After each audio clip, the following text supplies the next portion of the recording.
Well, good evening, everybody. For those that don't know me, I'm Bob Voss. I'm the Executive Director at the East Central Regional Development Commission. And I'd like to welcome you all to the 2020 Legislative Roundtable on Economic Development. The ECRDC serves the counties of Chisago, Isani, Kennebunk, Mille Lacs, and Pine.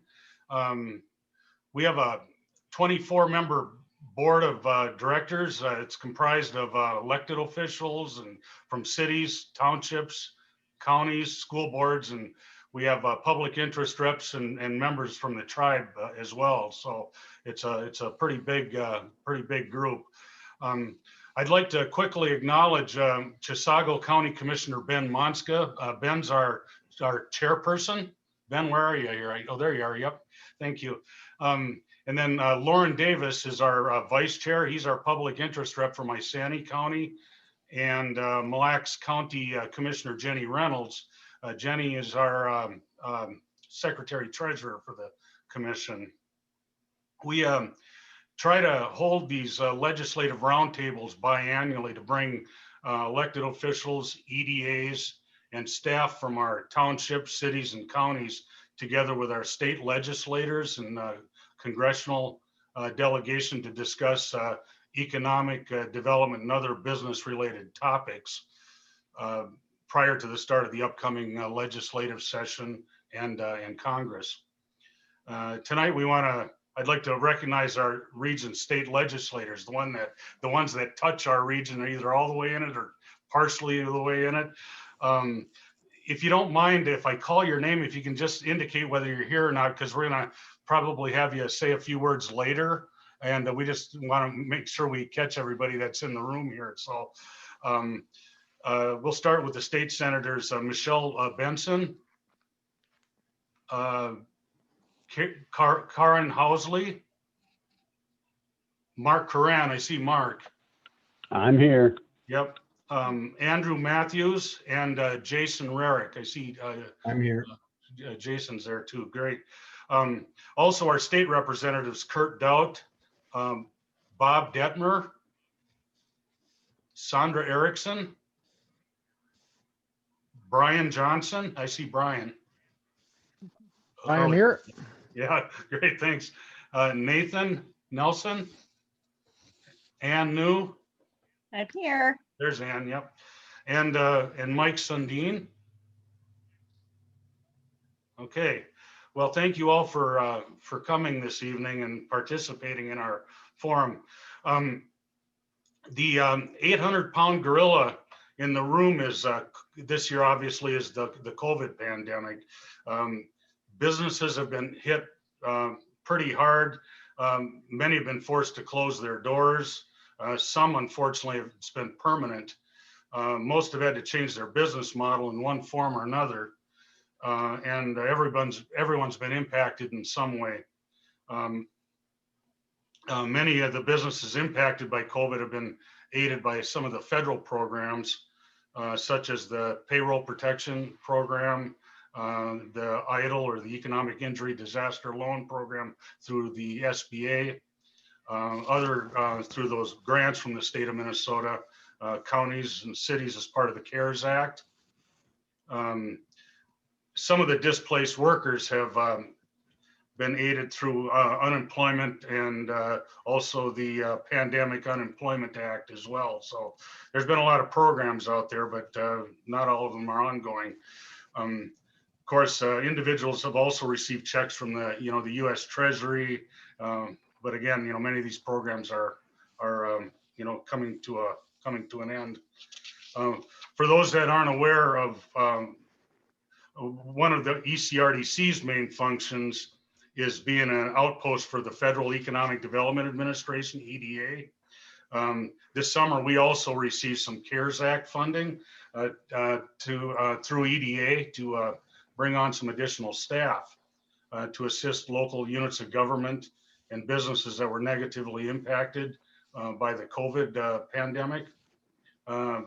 This also included establishing a separate revolving loan program for businesses that were affected. Many of you already know Jordan Zeller at our office does economic development. In September, we also we hired Michelle Thomas. She joined our team as our economic resiliency coordinator. I think Michelle's on the call here, isn't she? Oh, there she is. Yep, good. Hi, Michelle. And she'll be working directly with these new programs that we have. So she'll be reaching out to you if she hasn't already on that. So hopefully we can be of assistance that way. In the spirit of time tonight, we had to kind of move the agenda around a little bit. We're having the federal congressional delegation speak first. They have a pretty packed schedule. So we have the honor of having U.S. Congressman Pete Stauber on the call tonight. Where's the congressman? Oh, there he is. Yeah, I see him. These pictures are so little. And he's going to provide his insight and priorities for the upcoming congressional session. So, Congressman, it's a pleasure to have you here tonight, and thanks for joining us. I think you're on mute. Okay, there you go. It's great to be with you all.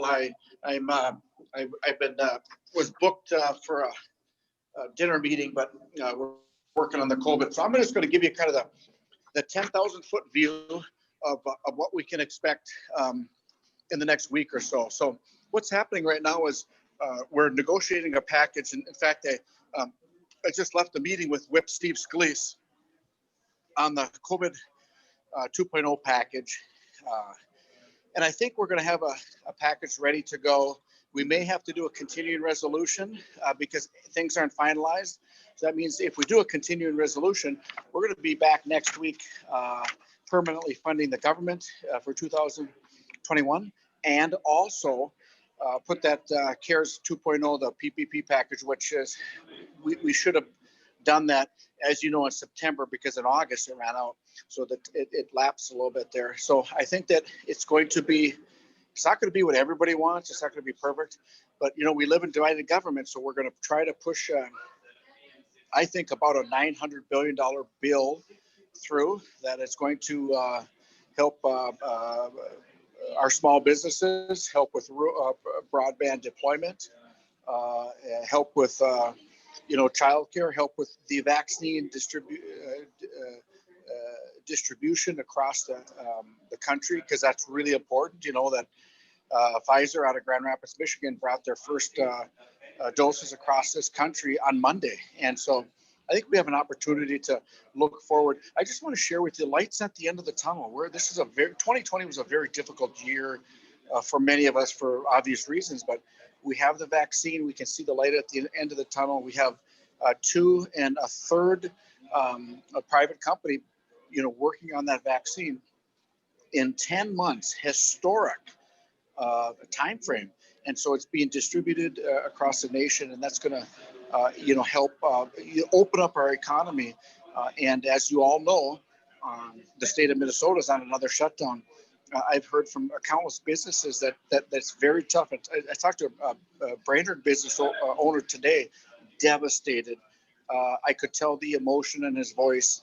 He's put his life on the line for this, and it's very, very concerning. So I hope that we have the opportunity to really work with our governor and try and open up our economy in a responsible way, like we did throughout the nation. In the third quarter, GDP rose 33%. 11.1 million jobs were created. We can do this, and I think that we know that we have the ability to do it, working with the public-private partnership. But the bottom line is we need to make sure that the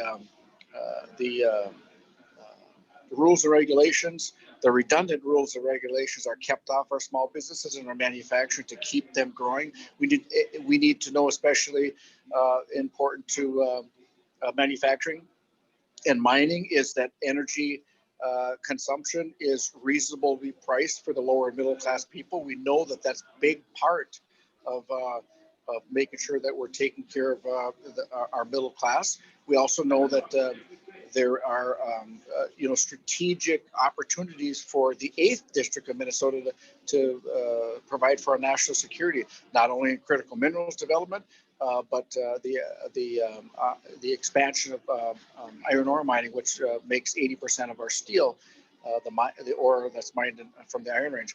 And we got some good news just a couple of weeks ago. Look at Line 3, the $2.6 billion investment, and I think it's important to recognize that that was a vetted process. The science was used, and it's going to generate income for the counties and the tribes that it goes, the land that it goes across.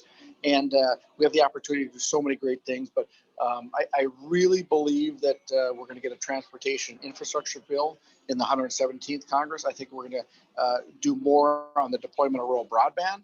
And for me, on a personal level, I'm carrying the Justice Act across. I want to carry it across the finish line. That's putting forth criminal justice best practices to each police department across the nation. And Senator Scott and I from South Carolina are doing that. So I'm just kind of looking at my notes. I mean, right now, we have to pass that COVID relief. These businesses, we've always talked about the small businesses are the engine of our economy. Well, let's prove it. They're hurting right now. And I don't know if it's fair that the state of Minnesota is shut down and we have the Targets and the Walmarts and the Sam's Clubs and the Lowe's and the Menards and the malls open, and our mom and pop shops can't be open. Our restaurants or our bars can't be open.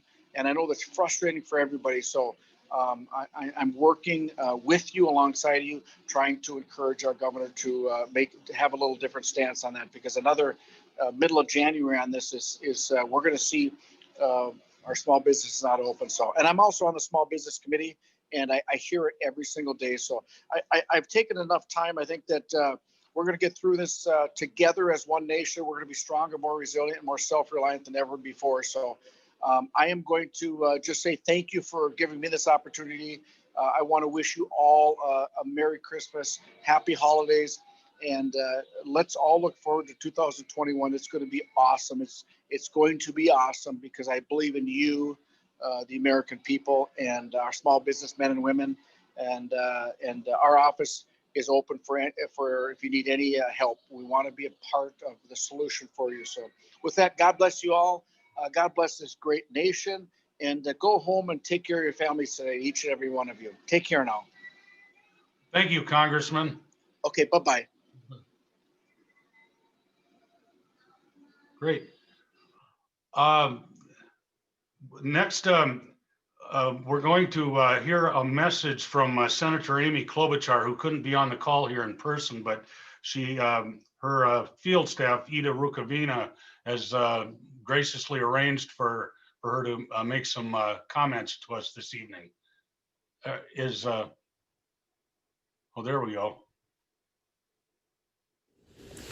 I'd like to thank Bob Voss for inviting me to say a few words today and for his outstanding leadership as the Executive Director at the East Central Regional Development Commission. Now, you know I visit your counties every year, including Kennebec and Chisago and Pine and Asante and Mille Lacs, and whatever else we have that's important to our state. And this year, I had to do some of it virtually, which I know all of you are experiencing as well. But it's a really important part of our state, and I'm so glad that you're doing this roundtable. I'd also like to thank Congressman Stauber for participating. It's great to join you and all the members of the ECRDC who've been so active in supporting right now in this difficult time, jobs, small businesses, our local community colleges like Pine Tech that I've once visited, and of course vital infrastructure projects that help drive our state forward into a 21st century economy.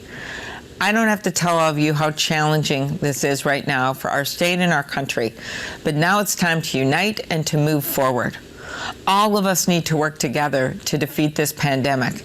And despite the tragic loss of life in our state and around the nation, we know there is reason to be hopeful right now. Studies have shown that 2 incoming coronavirus vaccines are over 90% effective, meaning there is light at the end of the tunnel. And now we need to turn our attention to helping states transport and store and distribute these vaccines. We know it won't be an easy process. I was just at a hearing today asking the witnesses from FedEx and UPS about how we're going to get all those vaccines, particularly to our rural areas, to smaller towns like Mora, to make sure that towns are not left behind and that areas are not left behind. One of the vaccines in particular requires a freezer that has below 100 degrees. That is like colder than the Baudette car testing area. So obviously we're going to need regional delivery of this vaccine, and that's where you all come in. I know while those challenges are going on, you are doing your part to help ease the burden on our communities. We've known for months that businesses and workers need relief just to get through to the day after tomorrow, which we know this spring things are going to pick up. Earlier this year, a Yelp study showed that more than 800 small businesses closed every day during the first 7 months of the pandemic. And Federal Reserve Chair Jerome Powell, appointed by the Trump administration, he made it clear that it would be tragic if Congress failed to pass another economic relief package. That's why I'm here right now in the holidays in Washington. I just don't think we should come back until we get this done, until we get a budget done. We should not be coming back because we do not want to create more unnecessary hardship. As this pandemic continues, we must protect the economic security of the American people and the people of your region, whose jobs and livelihoods are being threatened. This means focusing on a competitive agenda for America, because America is at its best when we think, invent, and build things. We need to think about that day after tomorrow, and that means infrastructure. It means jobs, wages. And I'm actually excited for what may be coming our way once we get through this pandemic. Workforce training, investment in opportunities for all Americans. And that includes, which I know you get, is that understanding that there isn't just one path to success. There are many ways to access the skills and education necessary to get a high-paying and rewarding job. I know this personally. My dad graduated from a 2-year college, a community college. My sister didn't graduate from high school, but then she got her GED, went to a community college, and then finished up. And when you have that same experience in your family, and you know that there's so many jobs out there, I mean, we're not going to have a shortage of MBAs in the next few years. We're going to have a shortage of plumbers. And that's why Senator Collins, a Republican from Maine, and I introduced the bipartisan American Apprenticeship Act. Our bill would create and strengthen tuition programs for those who participate in pre-apprenticeship and apprenticeship programs to help more of our workers bridge the skills gap into 21st century careers.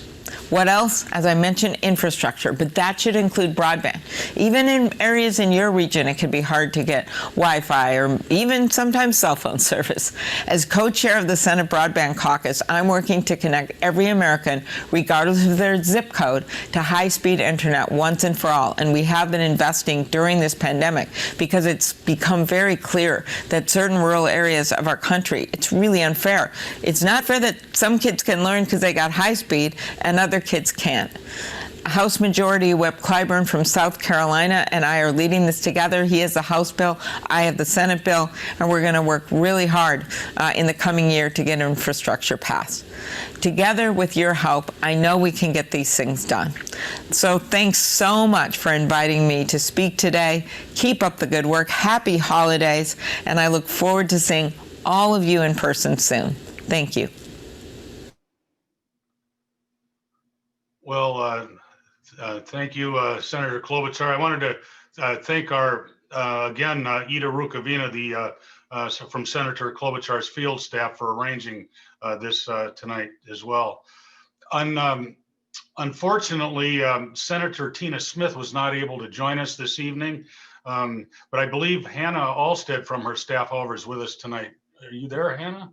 Oh, there she is. Hi, I am here. Hi, everyone. I'm Hannah. I've met many, if not all of you before.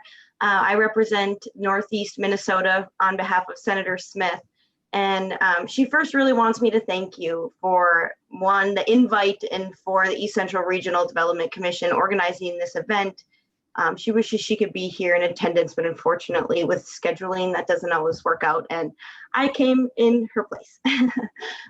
So Senator Smith, in the coming year, of course, with COVID, there's been so many different types of hiccups that we all know, and the biggest one right now is making sure this vaccine is getting distributed and it's safe and hopefully free, because that's what her most recent bill is making sure that that vaccine is free. I kind of wanted to talk a little bit more about what she plans to do when it comes to rural America and economic development, and what will actually impact your region. Senator Smith plans to make economic development and rural America a priority, as rural communities in Minnesota and across the country are struggling to overcome a slumping farm economy, raising healthcare costs, a shortage of affordable housing, crippling lack of reliable broadband services, and limited childcare options. She's making this a priority to tackle these problems and help rural America thrive again, because it's necessary. So I just wanted to touch on a few of those priorities. Member of the Senate Health Committee and a leader of the bipartisan Senate Rural Health Caucus, Senator Smith has made addressing the unique healthcare needs of rural communities a top priority, especially in the wake of the pandemic. She introduced a bill to provide $200 million for telehealth and funding during the pandemic, which is now going to be a part of the larger COVID package that will hopefully soon pass. The expansion of telehealth has been an amazing asset for rural communities who have been unable to utilize in-person services. And the senator knows that Minnesotans are really struggling to find adequate mental health services and resources in rural communities, and will continue to fight to make sure mental health resources are more accessible. She also knows that you can't have access to something like telehealth without broadband. And as she says, broadband is the infrastructure of the 21st century. It is surely proven to be necessary to help businesses run, students learn, and Americans share and access information. Unfortunately, too many rural, tribal, and low-income communities still lack access to affordable and reliable broadband services. In the 2018 bipartisan farm bill signed into law late last year, Senator Smith included her Community Connect grant program to help fund broadband deployment to rural communities where it is not economically viable for private providers to deliver service. And this year, Senator Smith has joined Republican Senator Rob Portman in making sure that co-ops can retain their tax-exempt status in an effort to expand rural broadband. She also co-sponsored the Digital Equity Act to provide hundreds of millions of dollars in direct and competitive grants to historically underserved groups and organizations working toward digital inclusion, and she'll continue to push with bipartisan support for access to affordable and reliable broadband. By traveling to rural and tribal areas across Minnesota, the senator knows that in order for these communities to create jobs and economic development, they need infrastructure that supports the growth. As ranking member of the Rural Development Subcommittee, she has and will continue to support efforts to strengthen local communities' access to affordable electricity and water systems, and backed funding to expand rural businesses, boost local development, and promote trade that benefits rural areas. I wish I had more time. There's so much more that I could share with you, and clearly economic development in rural America is at the top of a priority list for Senator Smith, and she'll continue to work on this and work for you in Washington. And if there's anything our office can be helpful with for you, please don't hesitate to reach out. I will add my contact information to the chat box. And if you have any questions, feel free to ask. Thank you. Well, thank you, Hannah, and extend our thank you to the senator as well tonight. So thank you. Now we're going to move on tonight to get the next section is local perspectives on economic development. And our region is blessed to have a number of talented and educated economic development professionals who work tirelessly with our local units of government and businesses to help attract and expand our businesses, improve employment opportunities and tax base. Two of these folks have graciously agreed to offer some insight on the current economic conditions in their communities and the work they're currently involved with. We'll have a short roundtable discussion toward the end of tonight's meeting, so it'd be helpful to please hold questions until that time so we can, kind of fit everybody in. Up first, we have Nancy Hoffman. Nancy's the executive director of the Chisago County HRA. She's also the past chair of the Minnesota Rural Broadband Coalition, and this year's Economic Development Association's Economic Developer of the Year. So we're fortunate to have her with us this evening. Nancy, you want to kind of give a little bit of insight on what you're seeing out there? Did you want me to give my broadband presentation? Sure. Okay, I do have a bit of a PowerPoint, just a short one. I think Hannah did such a great job talking about broadband on behalf of Senator Smith. I don't know what more I can add, but I think I can add a little perspective on our region and what's happening and what it looks like here in our 5-county region, as well as I had 3 things I kind of wanted to bring up for the legislators. So maybe we can have some discussion around that, or you will consider it. Should I pull mine up then? Sure. Okay. Is there a way to share the screen or? There, I got it. There we go. I just can't get under this thing so I can, there. Okay, as Bob said, I'm Nancy Hoffman with the Chisago County HRA EDA. I also chair the broadband committee on GPS 4593, which is made up of the same 5 counties as the East Central Regional Development Commission area. We're a regional economic development partnership. And so we do look at broadband.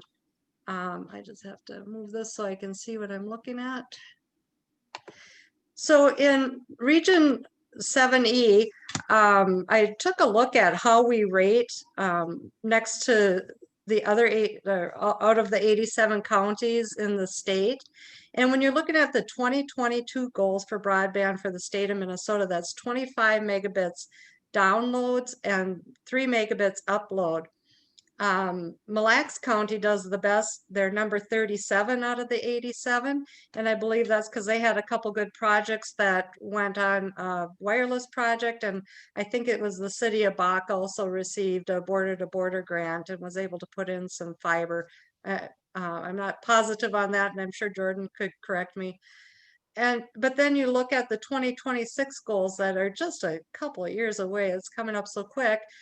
And that's the 100 megabit download with 20 megabits upload. Out of the whole county, or out of the whole state, all 5 of the counties rate on the bottom half of the county, of the state, excuse me, as far as having that service. So some of the barriers that we see in Region 7E is the financial capacity of many of the counties. They just cannot participate in some of the costs. And there's also some high poverty areas throughout our region. Density, you know, we're very rural in some areas, and it's just very difficult and too expensive to bring fiber or to bring broadband to many of the areas. The terrain with all the hills and forests and sometimes even lakes and rivers get in the way, makes it more difficult for us to bring in broadband in many areas, and it eliminates some options. And then the last thing is, I think a lot of our counties have found it very hard to work with the providers that are here. They're unwilling to work with us to bring in broadband. You can see by this map, this is showing at 2026 speeds, the 100 megabits download and 20 megabits upload. 3 of the 5 counties are 50% or less served. This is from a survey we did. Now it's from 2015, 5 years ago, but I think it still fits. We did this for Chisago County, and one of the questions we asked is, what would you do if you had faster internet? And 35% said they would telecommute if they had faster internet. Well, with COVID and all the telecommuters, I have a feeling that percentage would be higher, as well as the next one, education. 45% said they could they would use it for education, whether it's for the kids in K-12 or whether it's for higher education. Quality of life, we always have to remember that's important. People just expect now and want to be able to surf the net or stream a movie. And telehealth, you know, we were just hearing how important that is. So we do need better broadband, for our quality of life. In our survey, 31% of the people said they would start a business. And wouldn't that be great? If we had better broadband, we could be starting more businesses. And as an economic development forum, I think we'd all appreciate that. And now today we do have COVID-19. I wanted to know a little bit more about how the schools were affected, so I contacted Mark Johnson, so that I think most of you probably know. He's with ECMEC, which is the East Central Minnesota Educational Cable Cooperative, and he covers pretty much all the school districts in our region as well as Pine Tech. And he said they were doing some work with a program called Digital Navigator, and they're trying to determine, you know, what are the issues for the students for learning during COVID and online learning. And he just said the hotspots are very difficult and do not work for every student. A lot of people just can't get good cell service, so they're not going to work for those places. Some of the communities had no option of an online education. They had to have everybody in the schools. There's just too many students that don't have broadband. And he just plain out said broadband is the biggest challenge during COVID-19 in educating the kids. And then of course there's the employees that need to telecommute. And that can be a really good thing for rural areas if they have good broadband. We've always wanted to attract more telecommuters. There's less time on the road, less gas they're using, so it saves them money. As well as then they are in the cities and in the area, and they're shopping and volunteering, and they're just going to be more active right here at home. But we have been hearing stories of people that are moving out of our county because they don't have good broadband, and they just can't do this when they're trying to work from home and educate the kids from home. We have a office center down in Lindstrom for telecommuters, or for any kind of office, I guess, but that has been just completely full. It might be a good business idea for somebody to start another one. But one of the things I wanted to bring up with the legislators is the CARES funds. North Branch had been able to figure it out and use some of the CARE funds to bring in some wireless options. I just got done with a meeting earlier this afternoon, and some other counties were able to do some things with hotspots, and one county was able to put in a fiber backbone for which they plan to build off of. If we get more, or when we get more CARES funds, it would be great if there would be more direction right up front. I know North Branch didn't know what way it was going to go until basically the very end. And, you know, if that could be determined ahead of time and given some priority, it would be very helpful. It looks like Renee has her hand raised. I just wanted to say real quick, we actually weren't able to use CARES Act money directly for an internet service because of the deadlines that the state had set. But because the guidance allowed us to use it to reimburse our public safety budget, we were able to take the budgetary savings and apply that to internet. So to those elected officials whose representatives are online, I want to really get the message out there that we really need expanded timelines to use this money, and then more importantly, direct guidance that says it can be used for internet, because I do believe there's a strong need and there's a direct tie into COVID. Yes. Thank you, Renee. I'm glad you clarified that. And then the second thing is, of course, the Minnesota border-to-border broadband grants. Bob or Jordan, I think Bob mentioned that I was the chair of the coalition, and our main thing is to fund the fund, and we feel that's the best way to really get broadband out there. But we really need to have ongoing funding and more funding. We're currently looking at a broadband grant for 2 townships together just because it makes most sense. But it will be, well, last year we applied, it was almost $5 million. Well, when there's only $20 million there, that's a big chunk of the pie. And so we'd love to see ongoing funding, knowing that it's coming so we can plan around it, and more funds in the pot. And then the third thing that's come up recently for when we're talking broadband are the RDOF projects. I'm showing here our region. If you see the orange area, that's Windstream. Part of that covers the area that we had just applied for a border-to-border broadband grant. And I know there's others that have applied and have the same concern.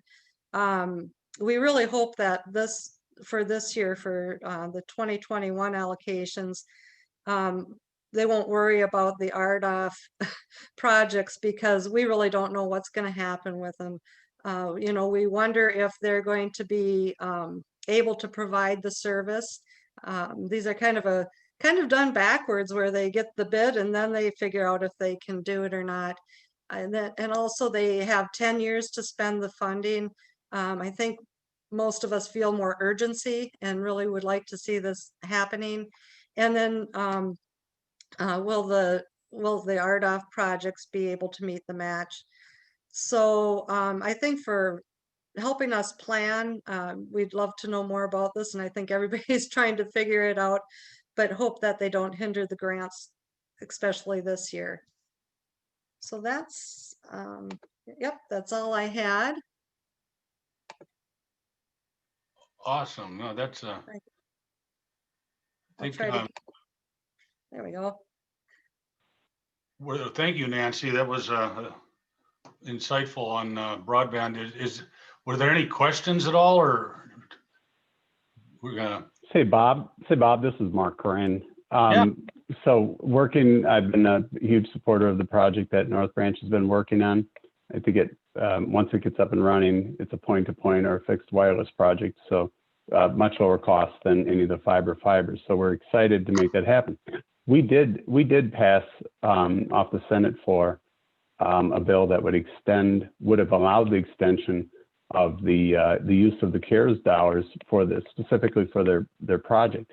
The governor was not interested in that, and or they could have done it administratively. So we do believe it is absolutely, when you look at what the impact of the shutdowns and COVID has done, it's absolutely the top issue we have for our community when you think about the impact across our businesses, the schools, and it's not going to go away anytime quickly. And then I think, Nancy, you mentioned one component that we're all learning, those of you who have children or grandchildren, that you're also teacher, worker, senator in your side roles, is that unfortunately the online schooling providers for the curriculum that they have requires those kids to be online all day versus having so that the development of the application and the function of it really doesn't work well for most of rural Minnesota, who doesn't have that type of access and capacity or speed, which is sufficient. So it's a combination of access and actually application design, which is unfortunate, and it's leaving too many kids out. So thank you. Thank you. Thanks. Bob, this is Ida. Could I just respond quickly? Sure. I just wanted to say that back in September about this issue as well, Senator Klobuchar, along with others, did reach out to Senate Majority Leader McConnell and Minority Leader Schumer, and they specifically did talk about that coronavirus relief fund and that CARES funding, highlighting how it should be used, how broadband is critical during this time, and that future CRF funding, they talked about the deadline that they put on there, the December 30th, that really limits the use and deployment of that. And so heading into the potential second wave, they did talk about flexibility for that funding going forward for broadband use. I really Great. feel like we're gonna need it for our recovery too, not just right now. Yeah. Exactly. Yeah. It's an So, Bob, ongoing. Yeah. one additional comment to that, and I appreciate the senator's office speaking on behalf. And I think one of the things, and we've got our congressional, I think Pete's staff is still on, is that in order for us to maximize and to really plan on a state-by-state basis, I think there's 3 or 4 federal funds that are pointed to try and solve the broadband crisis in the states. I've advocated to many congressmen already. I think those dollars should be block granted to the state. We all have a very effective Office of Broadband, and we can apply those dollars in a more coordinated, unified manner. And from the expenditures that we see today, we can get far more value and far more houses connected versus it being run through the federal program.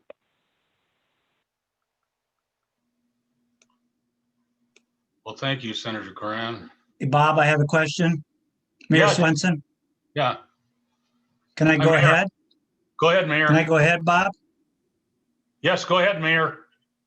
Okay, Mayor Jim Swenson, North Branch. I just wanted to follow up from Ida, thanking her because I've been in contact with everybody since early spring to get this broadband, to get this changed at the federal level. The CARES Act, all they had to do was change it, but we could never get that. And then I want to thank all of the senators and representatives that tried to help us to get this bill through in October. We failed, but we think we came up with a solution for a lot of people. And I'm going to let Senator Cran and Senator New speak on that. But I think we've set something for the state of Minnesota to better use the money, because we need to get our federal government needs to be the ones that need to be funding for all this broadband, for putting that in the ground.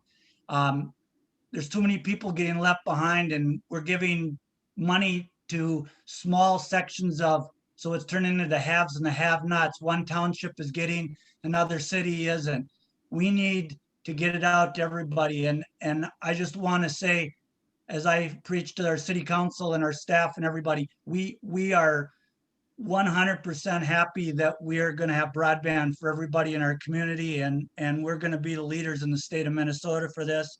And I also want to bring up that economic development and the small businesses, our council and our city has been working on this amazingly, unbelievably, to try to keep our businesses open since March. And I want to say kudos to them, and I wanted to get that in case I don't get a chance to speak later tonight. Thanks. Thanks, Mayor Jim.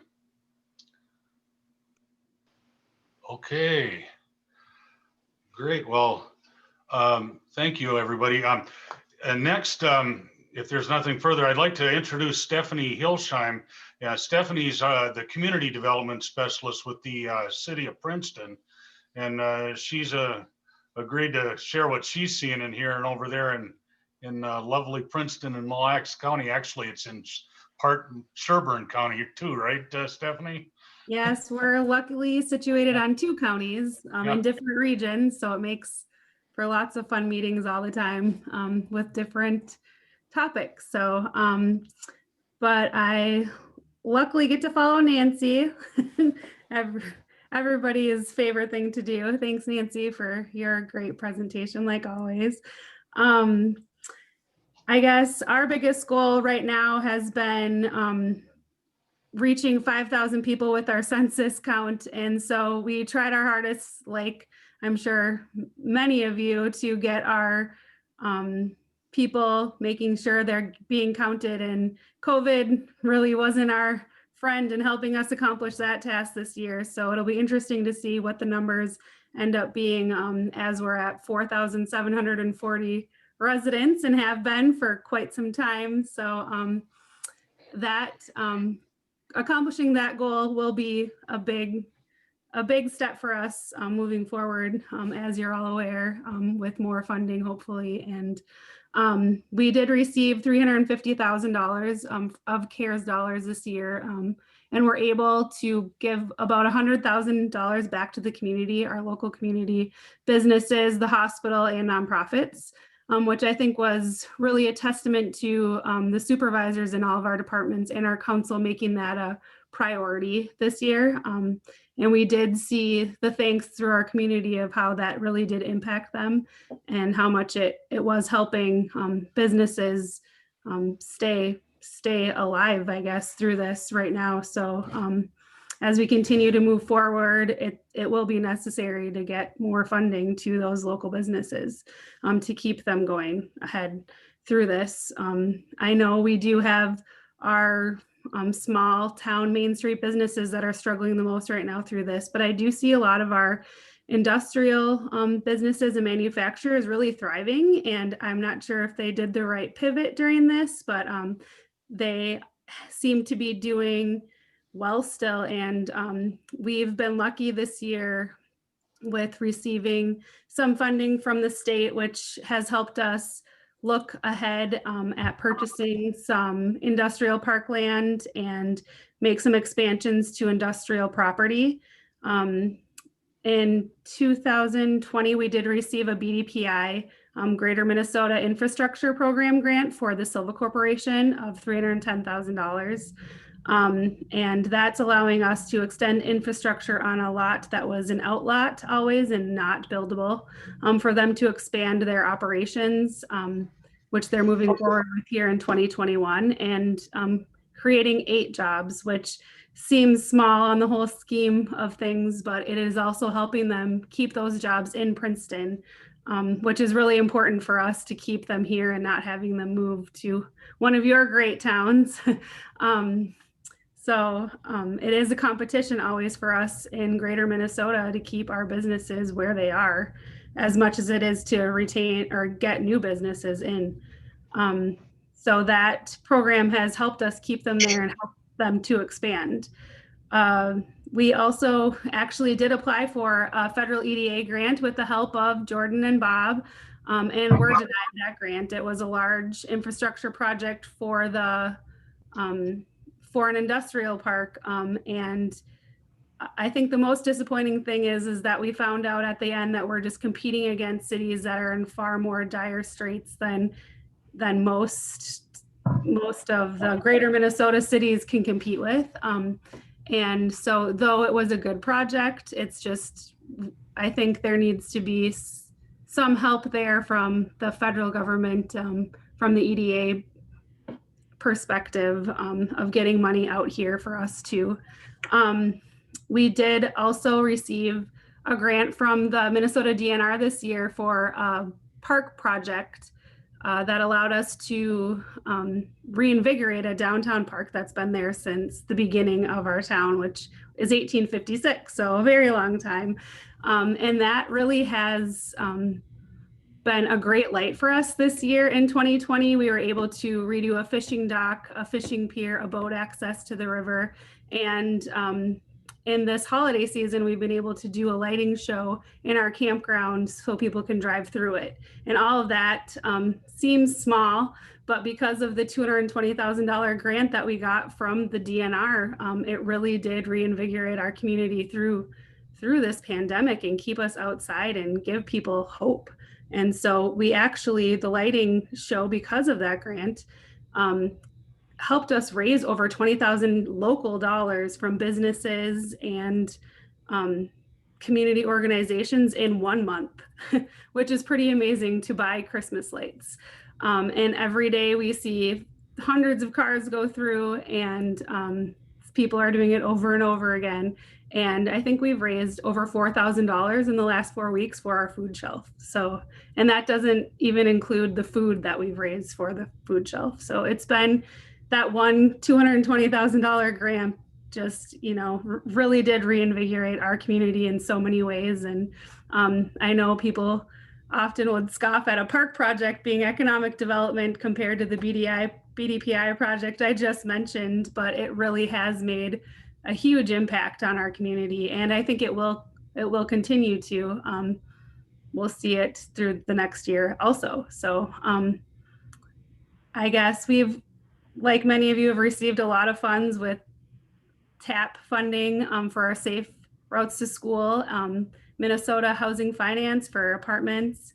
And we have a lot of really great things still happening in our community in spite of COVID. And I think it is because of people just still having hope. We did a survey at the beginning of this, I believe, probably June. And it was great to see that only 2 people their hope went down for their business to grow this year out of, you know, the number of people that had responded in our community, business owners.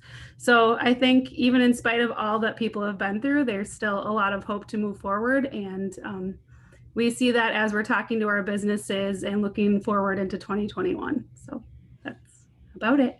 Well, great. Thank you, Stephanie. It's great to hear all those good things happening in spite of all the doom and gloom with the pandemic, I guess, and keep up the good work over there. I think any questions of Stephanie at all before we move on? Okay, great. If not, our next section is we'd like to take some time to hear from our state, House, and Senate membership on their priorities and goals for the 2020 session.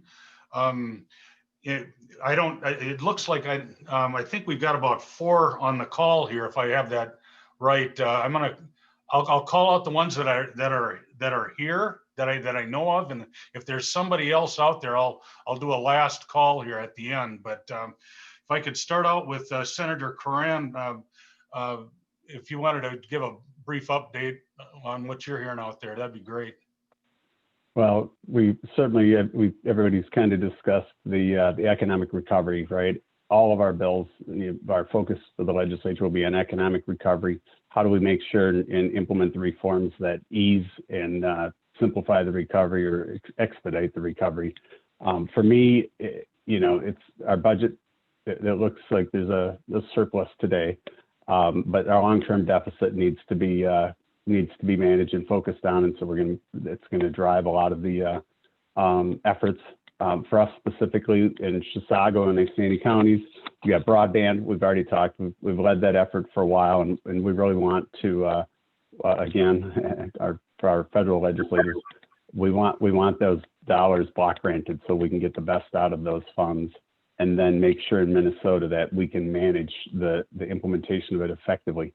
As we move on and we have these little pockets of coverage, it gets more complicated. And so if we could have the dollars and we could coordinate and know that we're maximizing every dollar, it'll be massive. I think we'll get to our goal quicker. The North Branch project that Mayor Swenson and they're working on, it's a fixed wireless. We think it's going to be very interesting to look at it. It might be another a lowest cost solution where we could quickly deploy across the entire counties in as little as 3 years and provide good 100 meg down, 10 meg up, and affordable broadband with unlimited volumes, and it would help us tremendously. So most of us don't have the ability to stream data or to function as some of our neighbors do, even a couple miles away. Road construction specific projects, Highway 8 in South Chisago County. We're looking to try and secure the rest of the funding so we can complete that entire project, so we can move on to Highway 95 in Cambridge. And then we will be working on as there's other CARES funding or those federal dollars coming into the state, we're really going to work hard to make sure that the legislature actually has a role in that funding. Today, those dollars that were provided didn't require legislative appropriation. And so we urge the governor, and we will continue to urge the governor, that these dollars go to the highest use projects and have deadlines or timelines to make sure we maximize those, just around broadband or the other highest need activities today. So with that, I'll make it short. Thank you. Thank you, Senator. Next, I was Senator Rarick. Are you still on the call? Oh, there you are. Yep. Thanks. Yeah, thanks for inviting me tonight.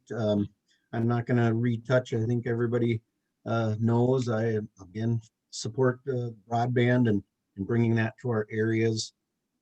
Another thing, with my construction background, I'm going to be an advocate for high schools and other places to try and get the awareness up. It has really begun, but manufacturing and trades and some of these other careers that don't require a 4-year degree or really in desperate need. And that's one of the things that I've been looking at. And then along with that, how can I reach out to some of these manufacturing places? We can look at the I-94 corridor, and it's that they're complaining about congestion and finding people. And it's like, I look at our area with the 35 corridor, so many of our communities just would long for those companies to come here. And so I'm going to be continuing to work with them to see what we can do to help bring some of that to our area. But I think one of the bigger things that I want to focus on here over the next couple weeks is working with our counties. We just had the relief package, and there's money going out to the counties to help our businesses that are just barely holding on. And I reached out to Pine County today to David Minke. I see he's on. And I want to let the counties know that I'm here to help them help figure out a plan and how to determine which companies or which businesses have been the most adversely affected, so that they can get a grant from this that's going to help them. I think that's going to be critical for our small communities, is helping those that were impacted the hardest to get the help they need so that they can stay afloat. We don't need more storefronts and restaurants closing up and boarding up their doors. So that's going to be my focus over the next couple of weeks. And then come March, like Senator Cran said, it'll all be about the budget and how do we make that work for the coming 2 years. Awesome. Well, thank you, Senator, for those comments. Are there any other folks from the Senate side? I think that was it. Okay, now I'd like to move to Brian Johnson, State Representative, Cambridge Isani area. You there, Brian? Good evening. I am here. Good evening, everyone. It's a pleasure to be here. Are you able to hear me? I can hear you now. Okay, get things adjusted here. It's going to be a interesting session this year. With my public safety background, I've been keen more on the public safety issues, making sure that our citizens of not only my district, but the citizens across the state are safe. They have the ability to not be afraid to walk, not only in their communities, but anywhere. Be able to take a walk with their families, with their friends, go to the parks in around here or in Minneapolis, and not have to worry about being harassed by people or becoming victims of crime. I just had a great conversation on my way home from St. Paul today from a committee meeting with my counterpart in the Senate, looking at what we need to do. One thing we do know that we're going to have some budget issues. We have issues in the Department of Corrections with the COVID issue in the prisons, and we're working on those issues, trying to find the best way to not only keep the public safe, but also keep the inmates in the prison safe as well, and the staff, making sure that we're doing what's right and what we are responsible to do. Also, some of the issues that have been talked about with the broadband stuff, but we have a bigger issue, and that's getting our business open. If we don't have our businesses open, we're not going to need the broadband. We have a governor that's picking and choosing which businesses can be open, where all mom and pop shops can be open or are shut down, or small restaurants. But we have the big box stores that don't have a problem. They can have everybody in there, and you can stand 20, 30 minutes waiting in line 3 feet from a person to get to the teller, but you can't go down and sit, have a cup of coffee in your local coffee shop, which is absolutely ridiculous. So we got to do what we can to make sure that the businesses in this area are able to stay open, and that they actually stay in business. We just got done passing a relief package that hopefully will be backfilled by the federal act once that comes forward. Um, there's two different buckets that we passed. One is the state level for those that have 30% decrease in income over the second and third quarter from this year compared to last year. Should automatically get a check from the state in 2 to 3 weeks. They also have a county bucket where they, at the local level, where they can set up the grants to make sure that they know more what's going on in the businesses in their community. It won't go as quick because it's going to take a little more time to put those grants together. But hopefully within 3 to 5 weeks, they can have those checks out to the businesses to make sure that they stay open, that their employees can get paid, and that those businesses aren't going to be foreclosed on. And that's the other issue. Not only businesses are in trouble if the banks have to foreclose on these businesses, it's funds out of your dollars that are in the savings. It's a downward spiral if the businesses start going under and the banks are stuck with all this property. They're not going to have the funds they need to operate everything else. So it's could go real bad real quick if we don't get these businesses opened up. So those are some of the things I'm going to be keying on. Well, thank you, Representative Johnson. Next up, we Representative Ann New from the extreme south eastern portion of our region, right? It's funny, we're not usually told that we're from the south, but I suppose in this group I'm from the south. Yeah. So obviously my colleagues touched on a lot of things already. And first of all, thank you all so much for being here. This is such a good group to work with. And I've worked with so many of you on the call already. You know, I'm not sure that I have a whole lot to add to what has already been said, but you know, I'm a politician, so I'm going to try. I think that we need to go into this legislative session knowing that there's going to be a lot of triage, especially in the beginning. You know, we're going to be triaging the COVID issues and the budget as well. And on the COVID issues, obviously for all of us right now, a significant priority is just getting our economy opened back up. And I would really encourage all of you, particularly on this call, with this sort of, I worked a lot on this business relief package. And we knew that this county bucket of funding would be some work for you guys. And we apologize for that. But we also know that you are the folks who know our businesses better than anybody else.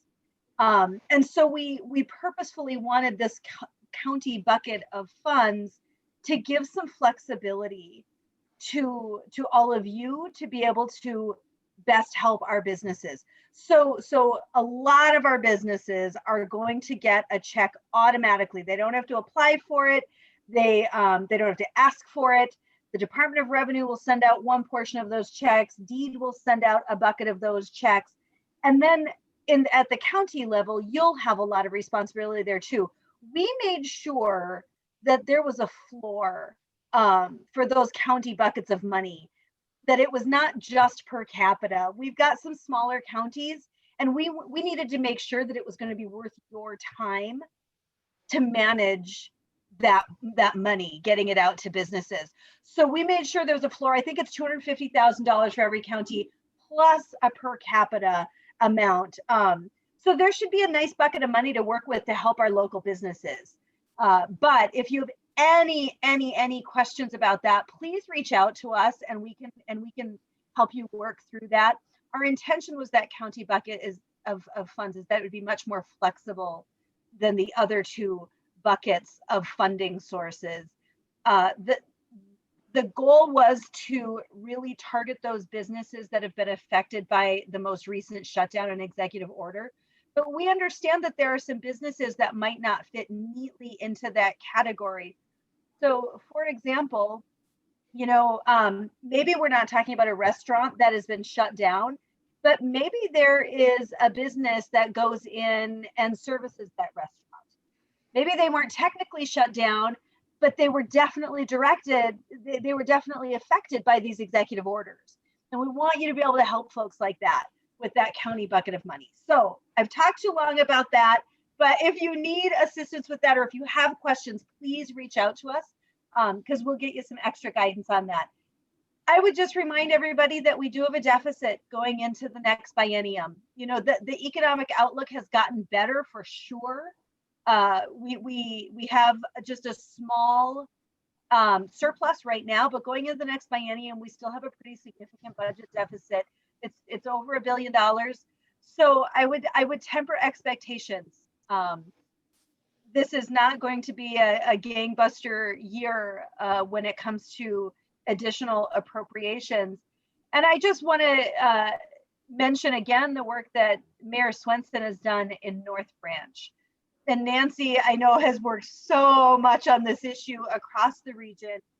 But I think this is a really interesting model to take a look at. The focus of the broadband grants for so long has been fiber in the ground, which is incredibly expensive, getting that funding every place we need it. So what Mayor Swenson and the team in North Branch have done, I think, is really innovative. And I am looking forward to seeing how this plays out and how this serves our community. I happen to be one of those folks that has used wireless for my internet service for more than a decade. So I'll be able to tell you what the difference is right away, you know, and how well this is working out. But the service is reasonably good to start. I mean, I have download speeds of about 10 megs. But I've been told that it's going to get significantly better. So I'm really looking forward to seeing how that works. I'm in a situation where obviously I work from home a lot and I'm on Zoom meetings. I have 3 kids doing distance learning. So this is a significant issue. I understand this issue in a very personal, real way. So we're going to continue working on that. And I think, like I said, I think Mayor Swenson and the team in North Branch, I'm really looking forward to seeing if this is potentially a model across the state in our rural areas. The last thing I would just like to mention that is going to be a huge issue is redistricting. Someone on the call, I forget who it was, I apologize, mentioned the census, and that census is going to lead to our redistricting this year. So that's going to be a really critical, interesting issue to watch. The latest I'm hearing is that it sounds like we're going to keep our 8 congressional seats, but I don't know. That we've been on the edge for a long time. We could actually lose a congressional seat, but that redistricting is going to obviously be a really significant issue this year. With the Senate in Republican hands and the House in Democrat hands, it is likely that once again those maps will be drawn by the courts. But it'll be an interesting issue to watch this year. Well, thank you, Representative New. I appreciate those comments. I had one item. Is there anything further from our congressional staff that are present tonight, or I think we covered things pretty well in your presentations? Ida, did you have anything further, or Hannah? And no, just feel free to reach out to us if we can be of assistance. We're happy to know what's going on or what we can help with. So thank you guys for the opportunity tonight. Thank you for making yourself available. That's great. But we're going to have a chance to just comment a bit or ask a question of the, at some point, do we have a chance to just raise the issue? Yes, in fact, that's our next item is a roundtable discussion. We were just going to spend about 20, 30 minutes here and maybe have take some time to allow for our state elected officials to have a discussion with the cities, counties and whatnot, and ask about the current events impacting the economic development and any upcoming legislation, that kind of thing. So what I'll do, I think right now, if we can kind of open it up for questions. I was going to do a lead-in question, but you all have already answered the questions that we were going to ask about the assistance package, and the broadband stuff. I guess I had one question that I wanted to kind of lead off with, though, is about the federal stimulus package. If there's anything, any further updates on where that's going, can either of you comment on that? Or I wish I could. I don't have, I don't know where it's going to end up. I mean, there's a lot of, you know, really good things that we feel should happen, but we know that there's some give and take there. And so what the final package looks like, I mean, you guys, I'm sure heard in the news this week, you know, there was some give and take between the Democrats really pushing for state and local aid, and on the Republican side, pushing for some employer liability safety. So it doesn't sound like those two things will make it through.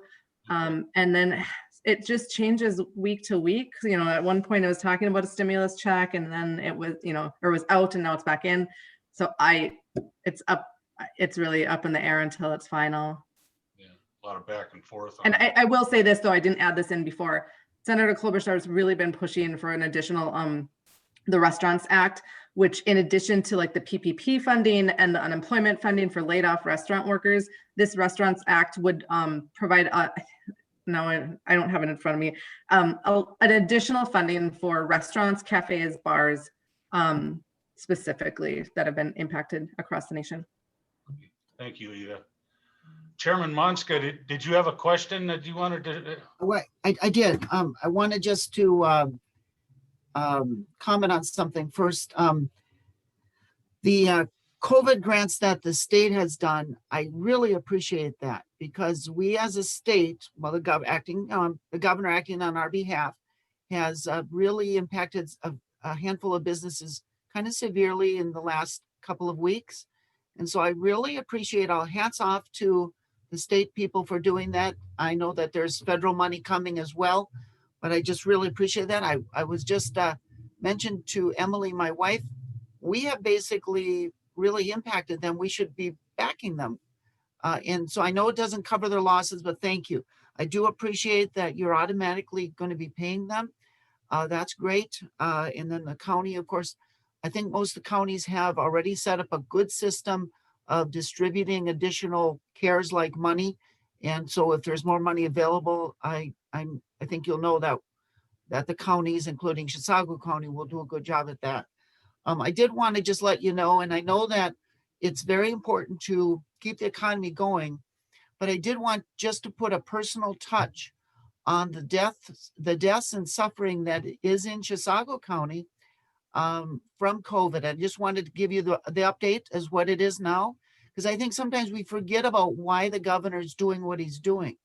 And I just want to kind of let you know that. I know you do, but I don't know the latest. And so let me just put a personal touch on it.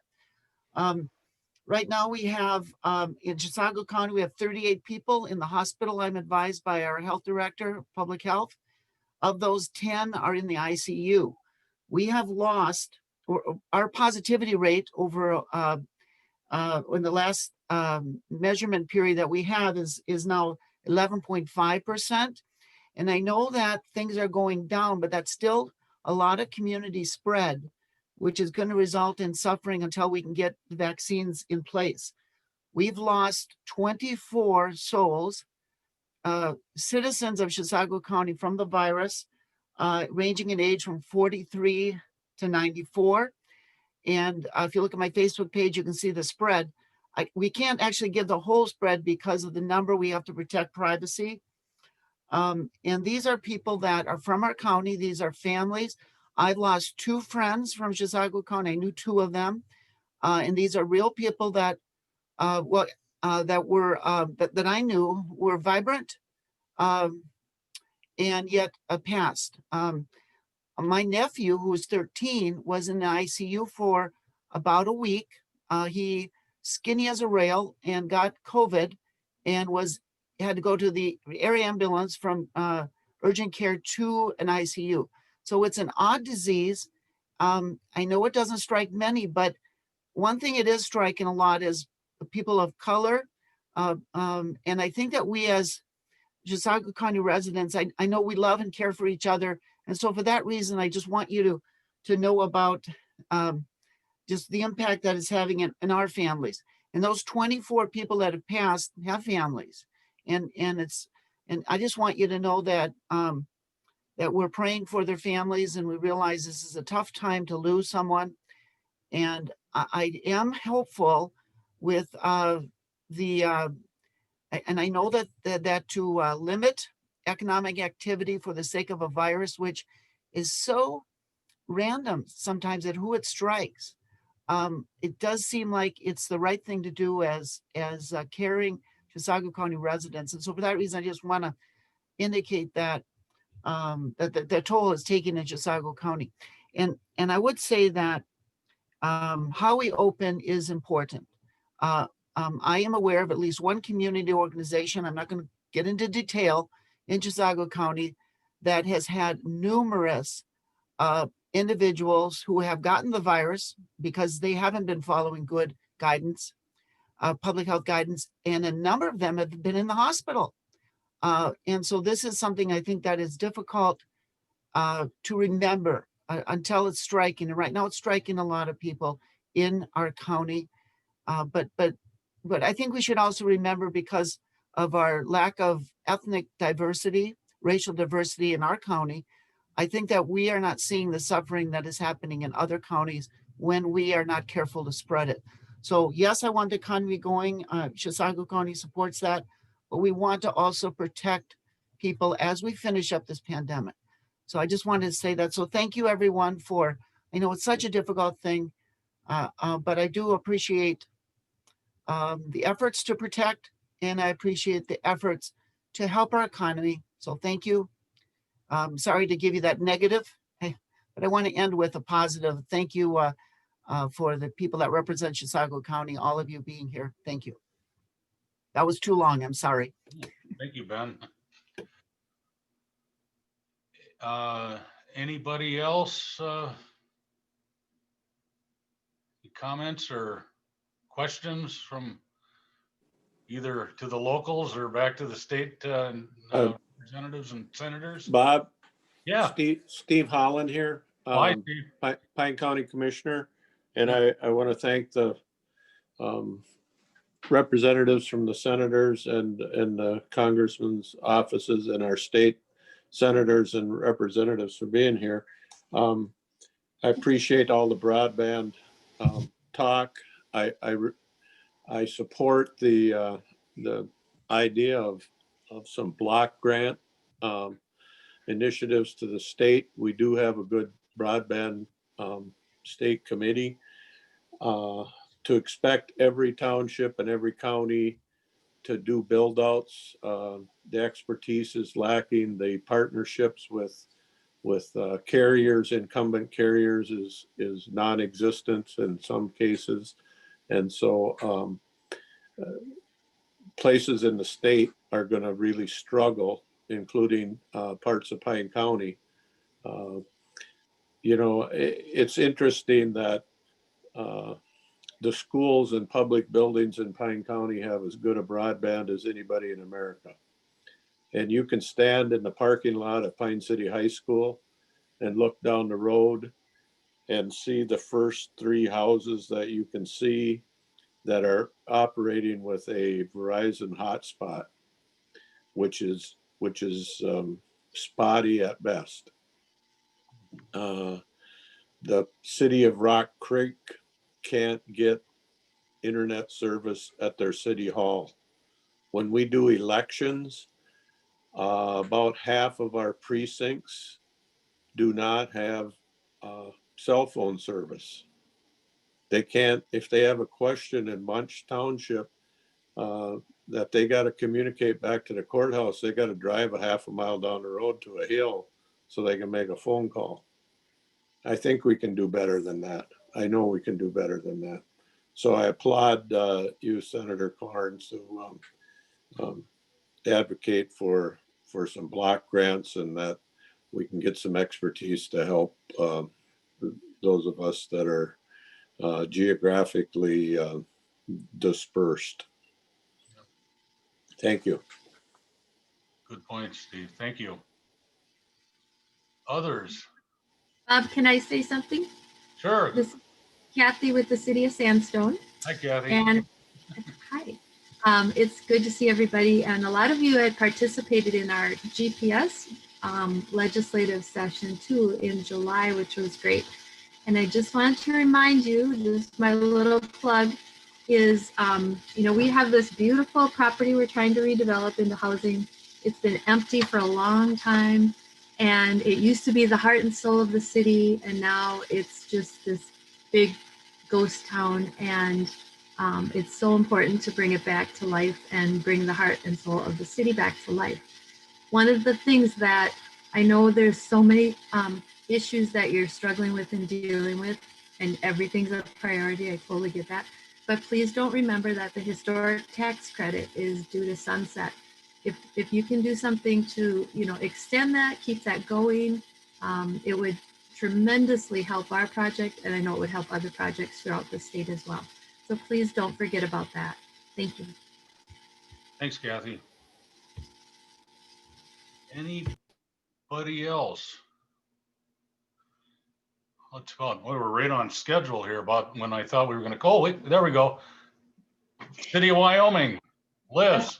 How are you guys? I'll keep it really short. Yeah. I'm going to actually challenge all of our elected officials that when they go back to work, that when they try to, or when they start looking at bills that affect our cities, if they could actually contact all of the mayors and get their opinions. So I know I'm very fortunate to be a group of Chisago County mayors that get together and talk quite often.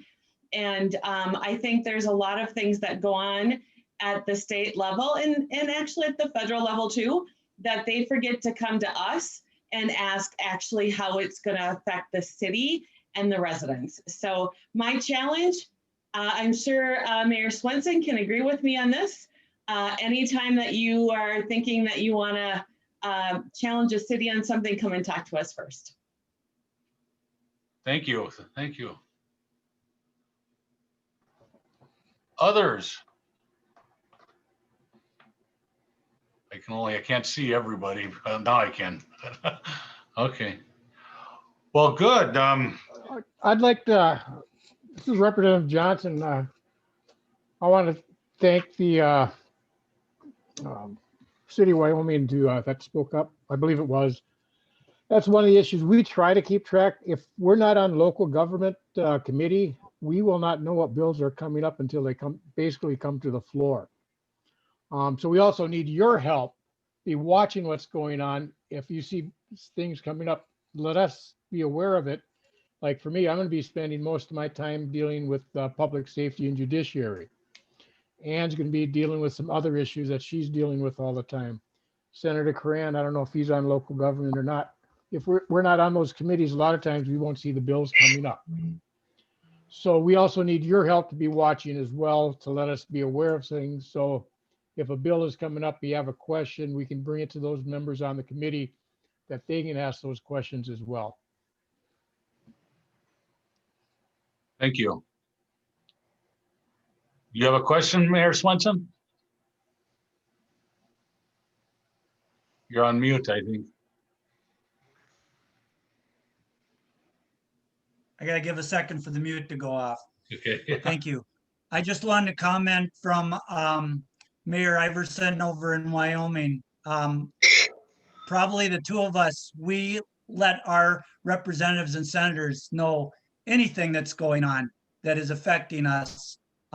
We don't let anything go by and let them off the hook. So we're pretty passionate about what we're doing for our community. And I just wanted to comment back to her and thank you for her comment. Great. Thank you. Anyone else tonight? Well, thank you, everybody. On behalf of the East Central Regional Development Commission, I'd like to thank you for participating tonight. We have, if you need more information, we have we have our business resource directory on our website, and that includes a list of the counties, cities, and economic development professionals in your area, along with all kinds of resources that are available to small businesses and that kind of stuff. Our website is ECRDC.org. You can also like us on Facebook or Twitter And you can get up, we regularly put updates out there on information on current economic development programs and activities that are going on and things like that. So I encourage you to bookmark that one.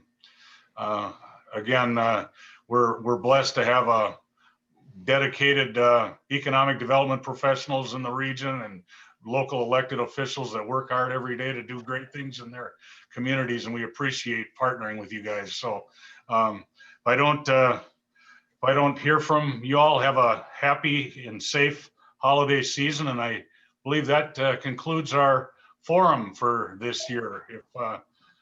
So happy holidays, everybody. Happy holidays. Great. Merry Christmas and have a good New Year. Yeah, thank you. Thank you, Bob. Yeah, thank you. Merry Christmas. Merry Christmas. Thank you. Merry Christmas. See you, Ben. Thank you. Merry Christmas. Take care. Bye-bye. Bye, Merry Christmas.